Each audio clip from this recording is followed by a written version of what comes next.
Assalamualaikum.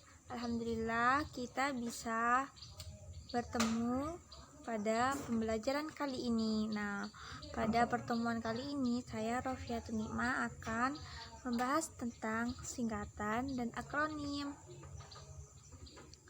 Nah, pada umumnya kita sering salah merumuskan yang mana singkatan dan yang mana akronim, sehingga kita sering mengatakan bahwa akronim merupakan bagian dari singkatan. Nah, kita lanjut ke definisi singkatan dan akronim. Definisi singkatan adalah proses menyingkat sehingga menjadi gabungan beberapa huruf saja. Sedangkan akronim menyingkat menjadi gabungan suku kata atau susunan huruf dengan kepastian bacaan dan tulisannya sama seperti kata yang wajar saja. Nah, kita melihat definisi menurut KBBI.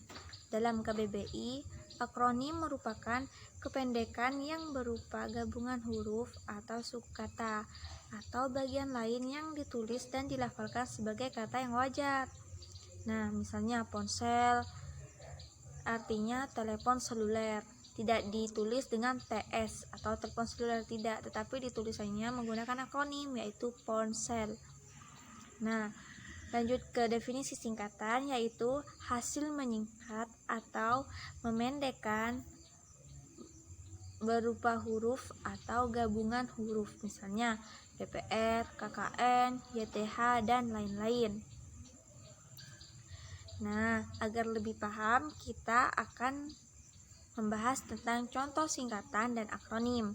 Pada contoh singkatan yang pertama yaitu MPR, yang kedua YTH, yang ketiga CEO, yang keempat NIM. Nah, sedangkan contoh dari akronim yaitu Kemendikbud, 2 Kemenak, 3 Walpres, 4 Ponsel, dan masih banyak contoh singkatan dan akronim lainnya. Nah, pertanyaannya, kenapa pada pembacaan singkatan bisa dibaca CEO dan juga pada contoh singkatan yang nomor 3 bisa dibaca CEO atau bisa dibaca sewajarnya atau tidak sewajarnya. Nah, pada singkatan kita bisa membaca sewajarnya atau juga kita bisa memilih untuk membaca yang tidak wajar atau CEO, mengejanya seperti itu. Berbeda dengan akronim. Kalau akronim kita harus wajib membaca dengan sewajarnya, misalnya Kemenak, Walpres, seperti itu. Kita tidak boleh mengeja pembacaan akronim. Nah, sudah paham bukan apa yang dimaksud dengan singkatan? Nah, pada akronim, kenapa panjang-panjang, lebih panjang daripada singkatan? Karena pada akronim ini kita menyatukan beberapa suku kata atau kita menyatukan antara suku kata dengan huruf. Misalnya nih yang nomor 3, contoh nomor 3 dari akronim Walpres. Seharusnya ketika kita menggunakan suku kata saja kita menulisnya Wakpres karena artinya ini wakil presiden. Tetapi kita bisa menulisnya dengan L. Kenapa? Karena dalam akronim kita bisa menyatukan susunan kata dengan susunan huruf. Susunan kata atau huruf ini dengan beberapa susunan suku kata. Seperti itu.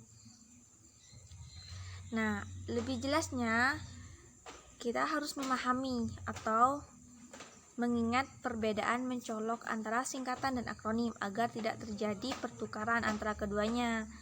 Yang pertama, perbedaan singkatan dengan akronim yaitu singkatan harus berupa huruf, tidak boleh berupa suku kata seperti akronim. Sedangkan akronim bisa kedua-duanya, bisa berupa suku kata dan gabungan huruf. Nah, perbedaan yang kedua, singkatan ini harus dibaca wajar maupun tidak wajar itu terserah kita, sesuai dengan konteksnya. Misalnya tadi CEO.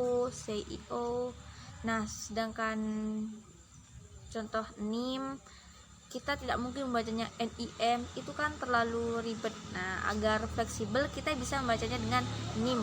Tetapi kalau MPR kita harus membacanya dengan tidak wajar, artinya kita harus mengejanya MPR atau DPR seperti itu.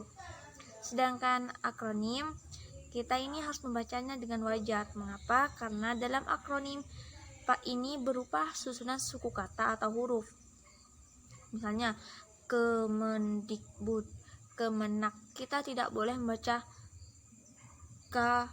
intinya kita tidak boleh membaca dengan mengejanya, karena jika kita membaca dengan mengeja akronim itu sangat tidak fleksibel, itu sangatlah tidak efektif seperti itu. Nah, tadi di contoh antara singkatan dan akronim ada contoh yang kedua, yaitu YTH dengan penulisan huruf kecil, tidak seperti contoh yang pertama, ketiga, dan keempat menggunakan huruf kapital semua. Mengapa? Karena singkatan ini ada macamnya juga.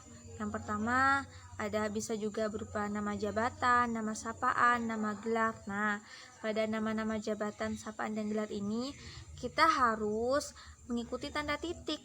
Misalnya SDR, sapaan SDR, saudara, kita harus menambah tanda titik setelah R. Atau gelar SPD, nah S sarjana, DT, P, D, P-nya besar, D kecil, dan titik, seperti itu.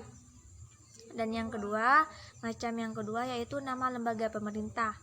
Ini seperti MPR. Nah, kalau lembaga pendidikan seperti SD, MTS, badan atau organisasi, PMI, HMI, seperti itu. Dan dokumen resmi yaitu KUHP. Nah, penulisannya ini harus kapital semua, tetapi tidak mengikutkan tanda titik. Dan yang ketiga yaitu lambang kimia atau singkatan satuan ukuran, bisa juga takaran, timbangan, dan mata uang. Nah, penulisannya ini menggunakan huruf kecil dan tidak memerlukan tanda titik. Misalnya cm, cm, kg, kilogram, mm, milimeter, dan lain-lain seperti itu. Penulisannya tanpa tanda titik dan harus kecil semua.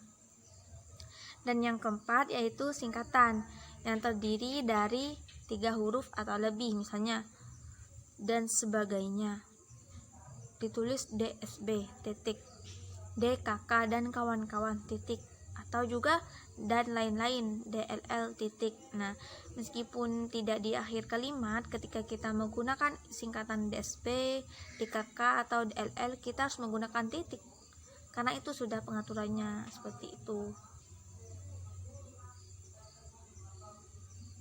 Sekian dari saya, kurang lebihnya saya mohon maaf. Terima kasih karena sudah menyimak.